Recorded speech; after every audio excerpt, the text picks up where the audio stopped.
conceptual perspective. Things people talk about a desire to be successful. All of the elements.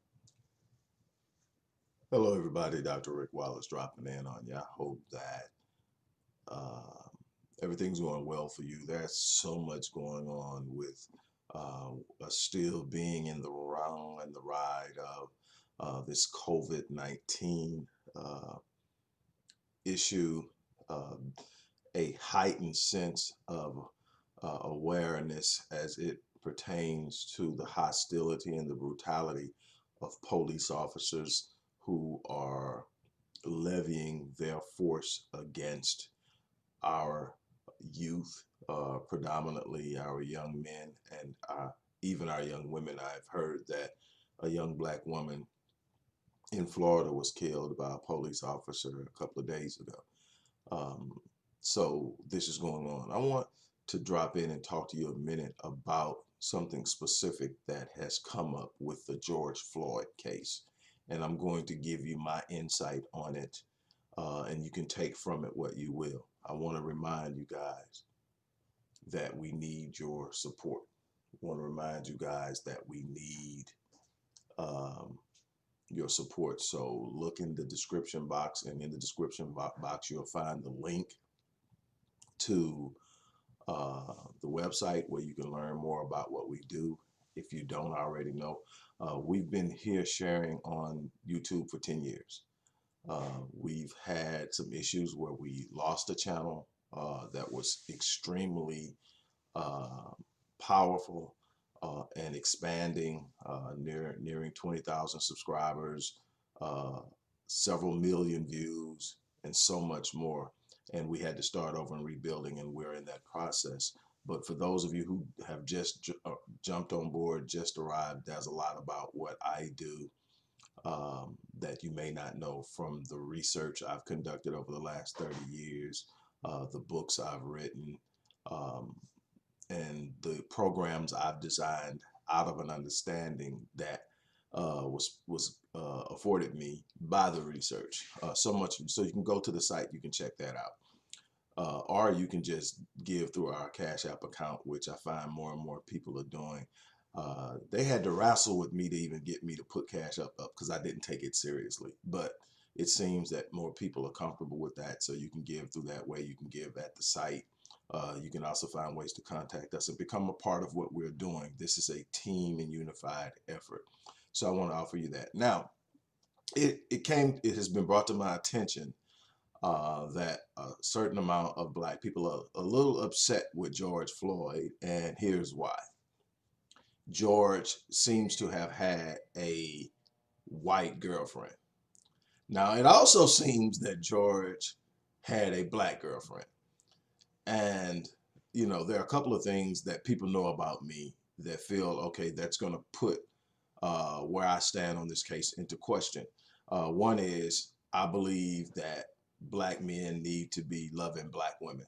I don't believe in the concept of you don't choose who you fall in love with. Yes, you do, because if you did, you couldn't choose who you fall in love with. You wouldn't be able to say, I'm not going to marry a felon. I'm not going to marry this. I'm not going. You choose what you will not. You know, some people won't marry people who are overweight. Some people won't marry people who aren't Catholic. Some people won't marry people who whatever. So you choose who and what you will accept as your mate early on. And there are walls that go up. When that type of person comes around, you shut down. You ain't even trying to feel them. So the same thing goes for race. If you decide, like I decided a long time ago, that I'm only going to be with a black woman, you can go through and be buck wild at one point in my life where I was out there and still never crossed outside of those boundaries, because that's what I see as beautiful. That's what I see as strong. That's what I see as powerful. So people know that about me. They know. Now, I don't go around taking shots at people who choose to marry outside of their race. I do teach that you have to understand the dynamic and how it impacts your ability to be pro-black. It was Neely Fuller Jr. that said sex is so much more than just sex and a feeling. Who you sleep with controls how you think. And if you don't think it's true, just look at it. Who you sleep with is going to have an impact on how you think. Also, who you sleep with will create soul ties, and those soul ties will govern how you move and the decisions you make. So yes, it is important, but I don't judge anyone. I just sit up and tell you it's going to be hard to be completely unapologetically pro-black when you have your heart committed to someone who's not black. It just simply is. Okay, the other side of the things is the fact that there are multiple women and one of them happens to be white. And people know how I am about being loyal and loving to black women. And I do have a problem with that. I don't know his story. I just started to dig into it to get an understanding of what's going on so that I can hold my position. And so people are saying, you know, there are a lot of people that are counseling him because of his affiliation with the white woman, you know. Well, you know, and it didn't help that she came out and said that she's forgiving the officer and that, you know, she's doing it because that's what he would have wanted done. Well, that didn't help either. But here's my stance on it and stand on it. And here's why I'm still going to be going to war for George Floyd. It's because no matter what type of woman George was dealing with in a relationship, it was still black kids that saw that video. It was still black women who saw that video. It was still black males and females who are adults who are traumatized by that video, who were terrified and terrorized and horrified by the video. It's still black people that are seeing the consequences of this and suffering because of it. And it doesn't matter who he was sleeping with. The black people that are suffering because of this type of terror that's consistently being rained down upon black males and females based off of what I've heard that went down in Florida a couple of days ago. My stance is on saying and sending a message that we are no longer going to accept it, that it is no longer acceptable, that we are not simply going to lay around and whine and complain and beg to be left alone, that we will start applying consequences to negative actions. I am a disciplinarian by nature. I don't believe in whining and begging for something. When you do something that I don't like, there's a consequence to it. I was reared that way. I grew up in the hood, in the streets that way. Somebody did something that you did not like, there was a consequence for it. You didn't whine and complain, oh my God, you just sit up there and hit me. No, you tighten them up, period.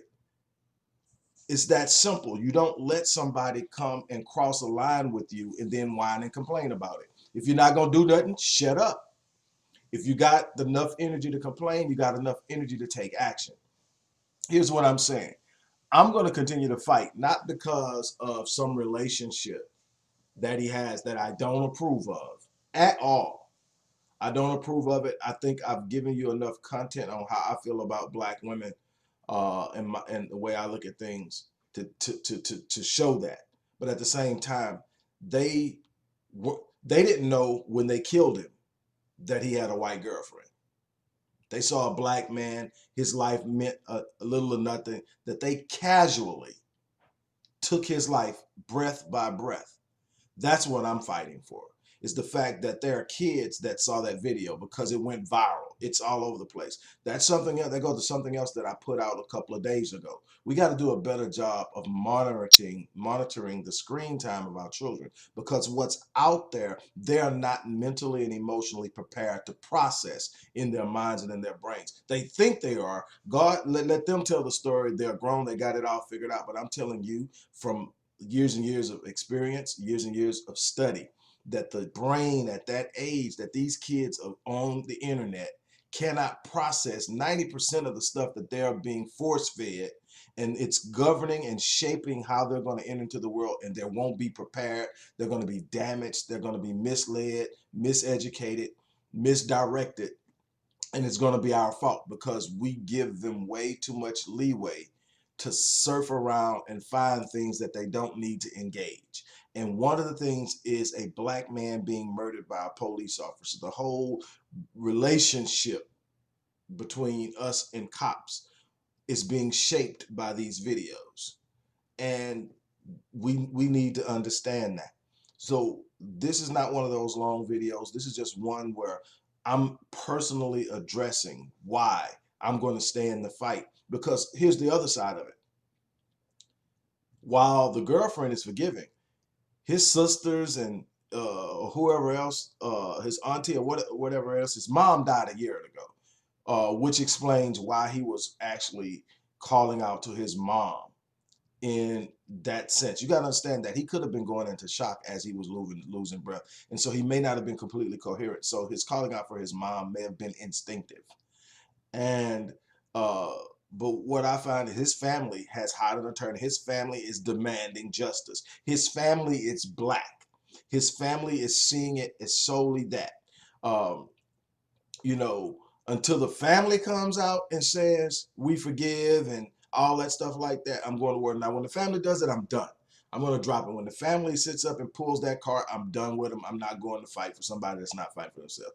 To me, they are also victims. And those are the victims that I'm fighting for. The white girlfriend, it is a cautionary tale, though. When you go out and you choose that, this is what happens when you're no longer here to speak for yourself. Somebody that does not have your experience, somebody that does not have your sense of existence in the world is now speaking from you, from theirs. You know, I believe I married a woman that if something happens to me, she's going to speak from where I came from. And I guarantee you, she's not going to be forgiving jack. And that's the thing is, we've got to get out of this mindset of everything is about forgive, forgive, forgive. Because we'll forgive ourselves into extinction. We will literally forgive ourselves into no longer existing at any meaningful level because we will have stood up and forgiven our killers, our oppressors, to the point where there was no fear, no trepidation, nothing that stood up and caused them to pause when it came to harming us. We need to send a message. You might want to think about that before you do it because there will be consequences. That's how you prove Black Lives Matter. Put consequences on taking it. And when I say put consequences on taking Black lives, I'm not just talking about white people. I'm not just talking about white cops.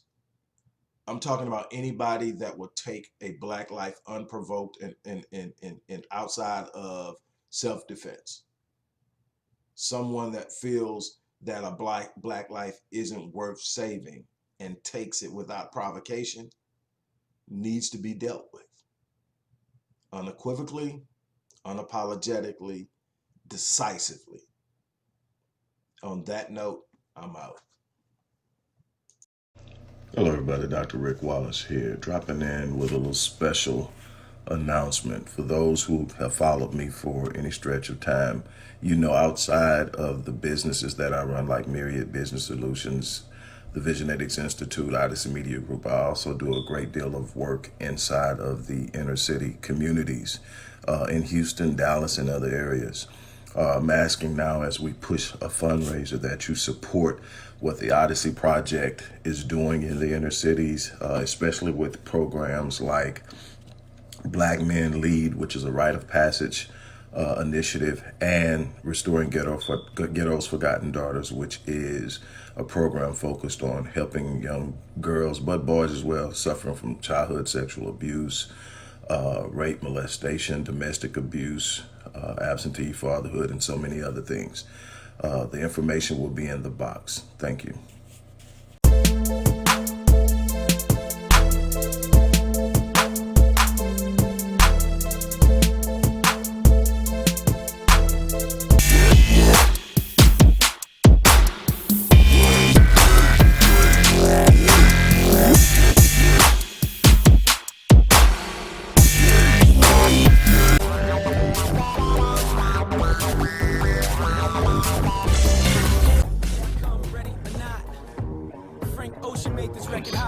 From a conceptual perspective, people talk about it as all of the elements